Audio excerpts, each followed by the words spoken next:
guys, it's Sabrina. I don't know why I did this. I don't know. Now I'm doing like hands. I don't know. Whatever. Anything's happening. Anyway, it's Sabrina. Today I'm going to be sharing with you the best and worst books I've read so far in 2025.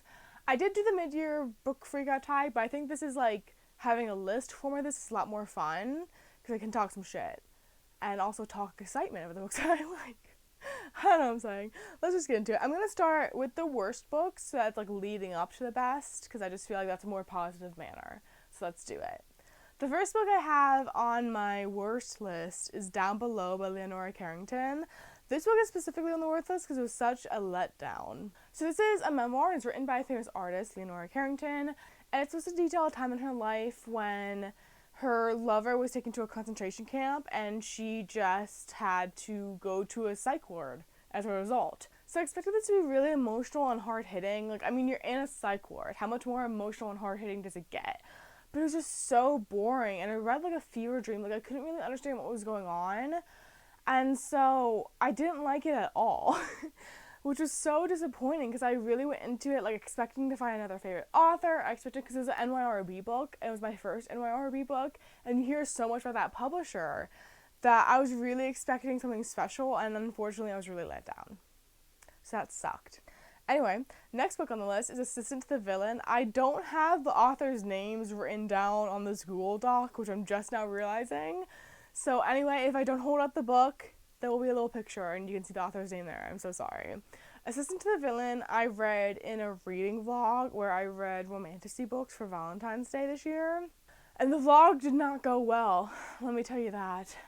Assistant to the Villain follows an assistant to a villain. I'm sure you're shocked by that description.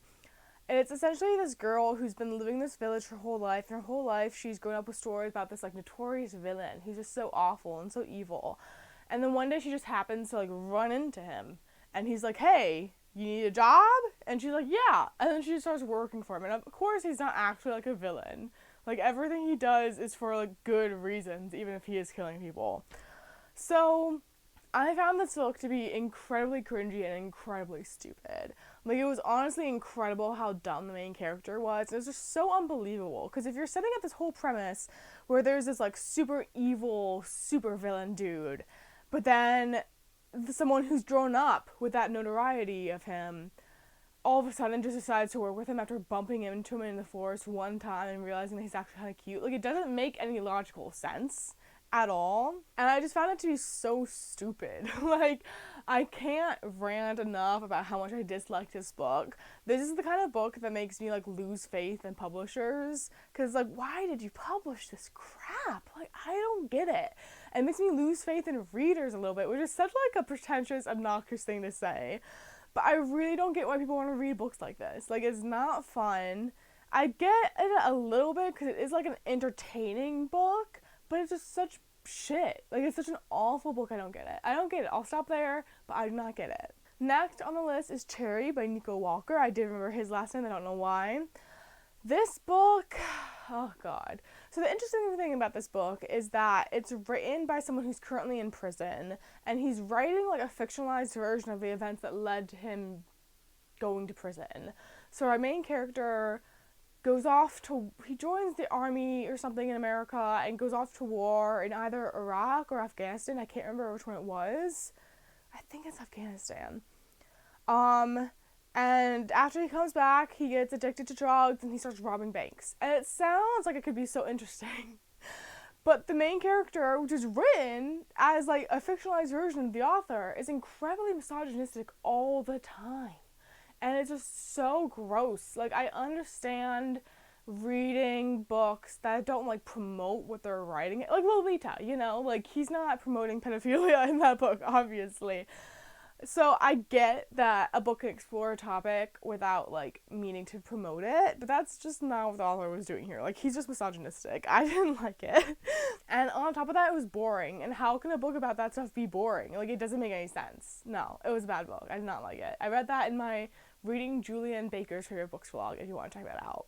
Then we have the book Jackal. I think it was written by a woman named Erin Adams. I know her first name is Erin. I'm forgetting her last name. This is another book that sounded so promising. So it's like this thriller horror book that follows this black woman who grew up in a very rural, white, small town. As she got older, she left it and she's kind of like decided never to go back. But then her best friend from her childhood is getting married in that very small town. So she goes back to visit for their wedding. And during the wedding, her best friend's black daughter is abducted. And it starts to take the main character back to events that happened during her childhood when another black girl was abducted and then killed.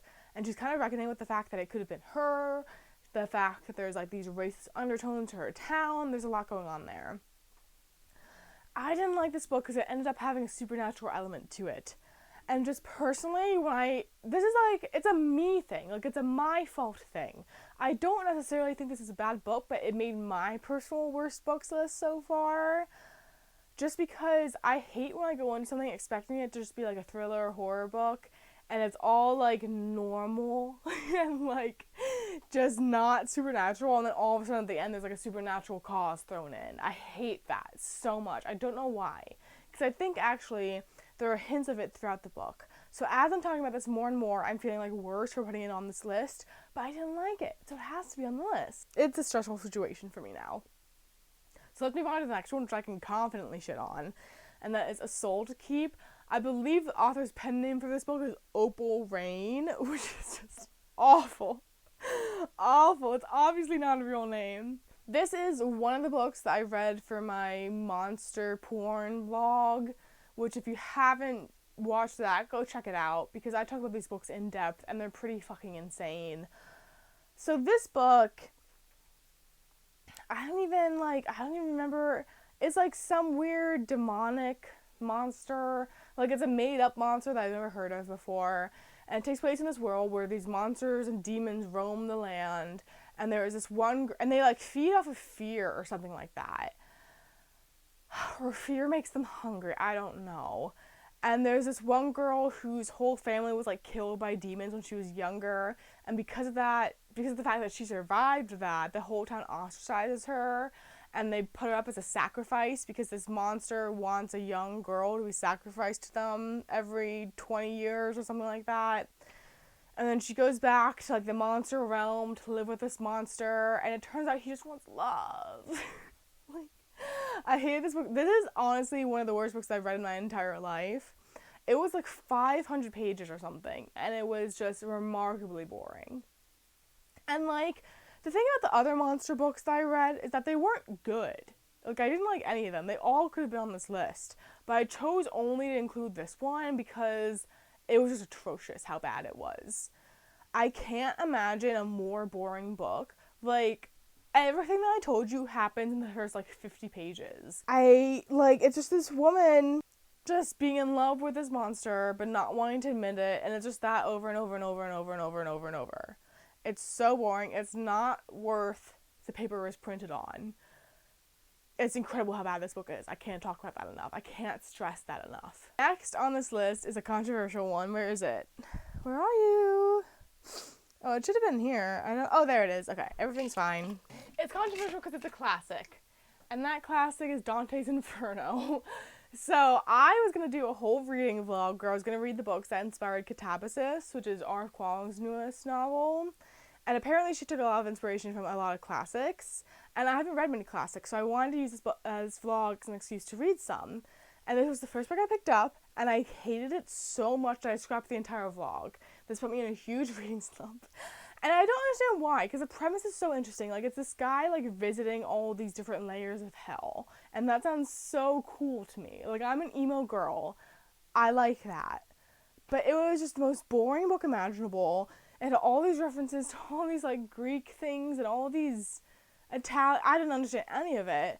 And I think maybe it would be a good book if you read it in class, the professor, and the professor, like, explained to you all the references you were missing. Because it wasn't the kind of thing where you can just read on your own and, like, look up a reference or two to understand what's going on. Like, every single stanza had, like, 10 different references to it that I didn't understand. I hated it. I hated this book so much. And I'm very excited to never read it ever again. And that's Dante's Inferno for me. And the very last worst book that I have is a major disappointment to me, and that's why I made this list. It's not even like that terrible of a book. It was just so upsetting to me that I didn't like it. And that book I need to grab. It is The Emperor of Gladness by Ocean Vuong. This was perhaps my most anticipated book of the entire year, which is why it was such a letdown. The premise sounds really good. So it follows this young man named Hai who one day decides that he's going to kill himself. And he's going to do this by jumping off a bridge. So he's at this bridge and he's like trying to get the courage to do so. And then an old lady who lives near the bridge calls out to him and basically stops him from committing suicide and invites him into her home. From there, the two strike an unlikely friendship where the woman is starting to suffer from dementia and she can't really get like a home aide because no one wants to live in her neighborhood or her home. And so she offers Hai a position staying with her for free as long as he helps her take her meds and helps to take care of her. It sounds like such a good book. Like, it sounds so sweet and so heartbreaking. And it actually did make me cry a couple times, but I cry very easily when presented with sad old people stuff. So that's just cheap trick for me versus actually having an emotional basis. It was just boring. Like, so painfully boring. Nothing happens. I love the relationship between Hai and Grazina, but most of the book isn't about that. Most of the book is about Hai working in a fast food restaurant. And I understand that Ocean Vuong's whole point behind this book was to highlight the lives of ordinary people who don't end up doing anything extraordinary. Like people who live in kind of like run-down towns working like fast food jobs and to show that their lives are still valuable. And I totally agree with that. But it just did not translate well into a book. It was just a boring, boring book. And that's why this might... No, I can't say that. I was going to say this might be the worst book I've read all year because of how disappointing it was. But A Soul to Keep is definitely the worst book I've read in the last like 10 years. So it has to go to that one. It really does. So... now we can move on to the fun part, which is the best books that I've read so far this year. I also did not write down the author's names for this one, so let's get into it. The first book on this list is nonfiction. I actually think there's like 3 nonfiction out of like 8 books, which is pretty decent. Anyway, the nonfiction, the first book on this list is The Warmth of Other Songs. I can't speak.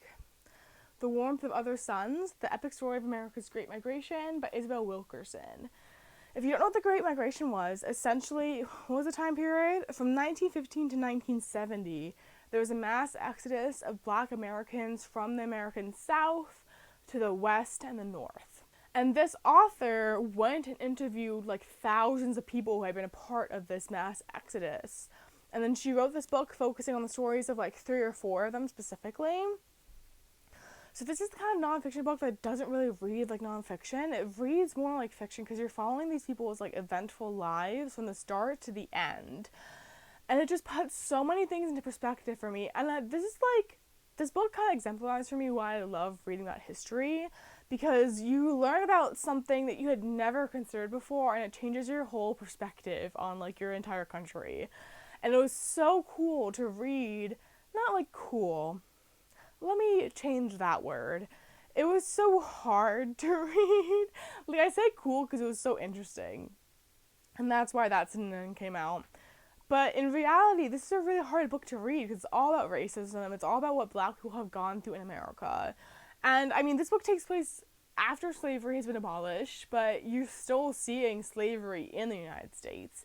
You're still seeing systemic racism, which obviously we're seeing to this day. But it's to a different degree, it's in a different way than we see today. It was just an amazing story, though, to see what these people went through and how they persevered and how resilient they were. I definitely recommend reading this. It is a big book, so I get if anyone's intimidated by it, but it was so worth it. Next on this list is a book that I don't have, I probably will never get back, and that is Burnham Wood by Eleanor Catton. This book is a fiction book, and it's so interesting. The premise doesn't sound too good. Let me warn you of that ahead of time. But essentially, I need to make room for it, don't I? Essentially, it follows this guerrilla gardening collective named Burnham Wood. And at the beginning of the book, there's like this landslide or something. It takes place in New Zealand. And this landslide cuts off this like wealthy millionaire's farm from the major road that connects it to the rest of like civilization for the most part. And the leader of the guerrilla gardening collective decides that this farm would be the perfect place for them to guerrilla garden. So she goes down there and she's kind of scoping out the land. And when she's there, an American billionaire dude lands there like his private jet, and he has connections to the land that aren't very clear yet, and the two strike up this like weird relationship. That's all I'm going to say. I know it doesn't sound the most interesting, but this book is like Shakespearean in its drama and tragedy. Like, it blew me away. I was interested in it the whole time, but for most of the book it hovered around like a 3 or 4 for me. But then the last like 100 pages were so fucking crazy that it cemented this book as like a favorite for the year. I can't recommend it enough. It was so good and I really enjoyed it. The next book on this list is The God of Endings by Jacqueline Holland. This is a vampire book. It takes place during 2 timelines. The first timeline is like in the 1800s or something. It's not saying on the back. It's like at the 1800s or something. And it follows when our main character was turned into a vampire and the story of how she like evolved or whatever. But the main part of the book takes place in the 1980s. I don't know why I'm like throwing this book around as I talk. I'm going to stop doing that. The main part of this book takes place in the 1980s, and it follows our main character who is now running this like exclusive upper class like art school for young children. It's like a preschool. And she starts to become more involved than she usually would with a young boy whose family seems to be completely shitty. And I'm describing it really badly, but the thing I really liked with this book is that this character throughout her entire lifetime feels like she's being pursued by this god of endings. She's given up having close relationships. She's given up love and affection because she feels that whatever she loves will be taken from her. And it's just, ooh, like, is life a gift or is it a curse for her? You don't know, and it's something to think about. And it just explores the human condition in like this amazing, complex way. I loved it so much. I think I also love this book so much because I was reading this when I was studying for the bar and when I was at the bar exam itself. So it was like some much needed relaxation and like a much needed break away from reality. But I really recommend this. I think this is such an underrated gem because I don't hear anyone talking about it ever. I don't know where this book is. I didn't get all these books off on my bookshelf ahead of time, and I should have. Oh, there it is. Next book I have to talk about on the best list is There by Tommy Orange. This book essentially follows the first big Oakland powwow, and you're following a really large group of characters as they start to prepare for this powwow. And one of these people is preparing for the powwow by deciding they're going to rob it. And it all leads up to this big event. This is just an incredible, incredible book. But this book was beautiful. The writing was incredible. And just the story, it's hard for me to really say a lot about it because I don't want to spoil anything. But the story was so heartbreaking, but so beautiful at the same time. This is a book that I've just seen everywhere. I've seen a lot of praise for it, and this is a book that I really think deserves it because it was just absolutely incredible. I highly recommend. Next is an entire series, and that is The Hunger Games. I'm only really including the main trilogy here because the 2 spin-off like prequels were amazing to me, but I love the original series so much. I reread it this year for the first time since I was in middle school, so I don't even know how many years that's been, but it's been well over a decade, obviously, and I just fell in love with it all over again. So if you don't know, The Hunger Games follows our main character, Katniss Everdeen. So it takes place in this highly class stratified society that is like a future version of North America. And there's this one place called the Capitol, which controls like everything. It's like the seat of the government. And then there's 12 outlying districts. And every year, as a reminder for the rebellion of the districts, like a reminder against that, the Capitol holds the Hunger Games, where 2 children from every single district are placed in an arena to fight to the death. And Katniss's little sister is called to fight in the arena in the beginning of the book, and Katniss volunteers as tribute in her place. So it's following the Hunger Games, it's following Katniss Everdeen as this rebellious icon, a revolutionary figure. I love this book so much. This book is so Marxist, and like no one appreciates that enough in popular culture. It's just so incredible. It's so good. Like as I'm talking more about it, I have less and less words to describe it. Okay? But it's amazing. I love it with my full heart. and I want to read it every single year now because I don't know how I ever lived without doing that. The next book on this list is Wild Dark Shore. I can't remember the author's name because I've read it as an ebook. I think it's like Charlotte McConaughey or something like that. Anyway, this book takes place on a really remote island in the middle of the ocean. Like, I don't know why I said that because all islands are in the ocean. But anyway, on this island there's a seed bank which basically contains seeds from like every major living plant on the earth. And it's to preserve them in case of environmental catastrophe so that people can rebuild. And on this island, there's also a singular family responsible for overseeing the seed bank. There used to be scientists on the island. They have since left. You find that out as the story goes on why. But you're basically following this father with his 3 children. And then, one day, a woman washes ashore after a storm. They don't know who this woman is. They don't know how she got there because it's a very remote island. There's not like ferries going to it on a regular basis. And they don't know why she's there. And slowly and mysteriously figure all this out. And this is just, oh my god, this book was amazing. Like, from the very first page, I knew the writing was something special. But the way that this author draws out, like, the mystery of everything, like, there are certain points in the books where you think you know what happened, only to realize that you're completely wrong. And you had all these misconceptions about things. Like, it's just so masterful, and it's such a good book. Oh my god, I loved it. I would highly recommend. I want to read everything this author has ever written now, and I need to get a copy, like a physical copy, for my bookshelves because I loved it so much. And then the next book on this list is Assada, an autobiography by Assada Shakur. If you don't know who Assada Shakur was, she was a revolutionary Black Panther. Although, like, I kind of don't like only referring to her as a Black Panther because it wasn't like that organization was like the be-all end-all of her political existence. Like, she was very politically active before the Black Panthers and after. Anyway, she was falsely accused of killing a cop in New Jersey. She was put into prison. There were some very fucked up legal stuff against her, like very racist legal system. This book really exposes that. And then she eventually escaped prison and sought asylum in Cuba. So, it's such a cool book. This book, it tells the story from 2 different perspectives. 2 different timelines. One follows the time from when she was born and like her life throughout time, and then the second takes place right after the shooting on the New Jersey Turnpike and what really happened. This book is just so incredible. Like, Assada is such an inspiration for me because she's just so politically engaged. And like, this woman, like, her house was like being spied on. They had the government had bugged her home. They had harassed her family when she was in Cuba secretly. This woman has just been through so much, but she's retained, like, this moral backbone that is so impressive throughout it all. It's just, like, this book is, like, spellbinding. It's, like, incredible. It was such a good read.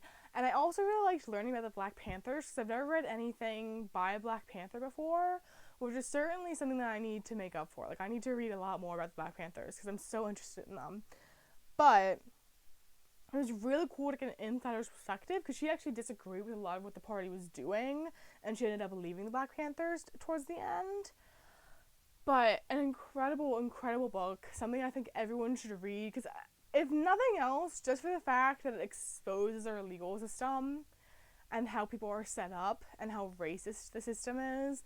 Like, just the fact that a jury of your peers doesn't include, like, the racial composition of your area, and the fact that Assada was, like, a Black revolutionary being put on trial, and the juries were full of, like, white Republicans.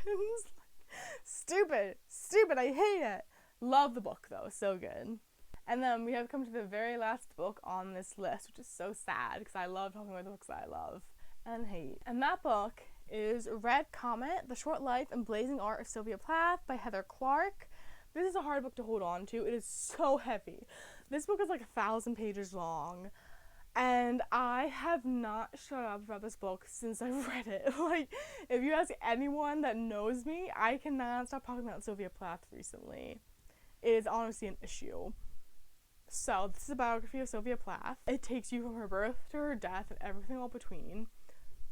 And, like, that might not sound interesting to some people, but Heather Clark really writes in such a magnificent way. Like, the thing about biographies is that it just sounds boring, you know? Like, it doesn't sound like it's gonna be a book you can invest yourself into. But she wrote this book so well that it had me like on the edge of my seat. Like, I had to keep reading just to find out what was happening with Sylvia. Add on to that the fact that I love Sylvia Plath. Like, I know she's not without her issues. She was very racist. I'm not defending that. The Bell Jar is my favorite book. It is also racist in some parts, and I'm not defending that. But I love Sylvia Plath's writing, and other than the racism and all the bad stuff that she did, she is an inspiration to me.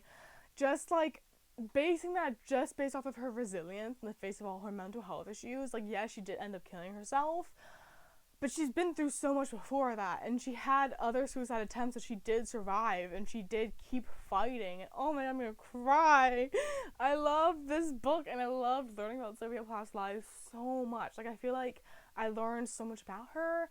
And then on top of that, I haven't really read much of Sylvia Plath's poetry, but this book has excerpts of her poetry connected to like the life events that inspired it, which helped me learn more about how to like situate her poetry in her life and helped me understand some of her poetry a bit more. And after this book, I did purchase Ariel, and I am intending to read all of her poetry. I do, like, after finishing this book, I wanted to read it all immediately. Like, I couldn't wait. I had bought Ariel the next time I was in a bookstore. But now I'm like, oh, there's only so much Sylvia Plath to go around. Like, she lived such a short life. She was only like 30 when she killed herself. So I want to draw it out a bit more. I do really want to reread The Bell Jar. But I've actually done this really weird thing. This is so off topic. But I've done this really weird thing where I've only picked up The Bell Jar every 4 years. I've reread it 3 times. But only every like 3 or 4 years have I picked it up. And it's always been exactly that amount of time. So when I was going to pick up The Bell Jar, I realized I was picking it up a year early. So now I'm like stuck to this I have to read every 3 to 4 years thing. Anyway, that was off topic. An amazing biography. If you've ever been interested in Sylvia Plath, and if you're interested in the life of someone like her, pick this book up. You will not be disappointed. Oh my god, this might be my favorite book of the year because I can't shut up about it. So it's a good note to end the video on. So there you go. Those are the best and worst books that I've read so far in 2025. I can't wait for this year to continue so I can keep reading books and I can add more to the list, and I can do like a really fun end of year video about this, or videos, because I usually split them up. Anyway, thank you so much for watching, and I'll see you soon with another video. Let me know down below which books were your favorite and which books were your worst of the year so far, and I'll see you soon. Goodbye.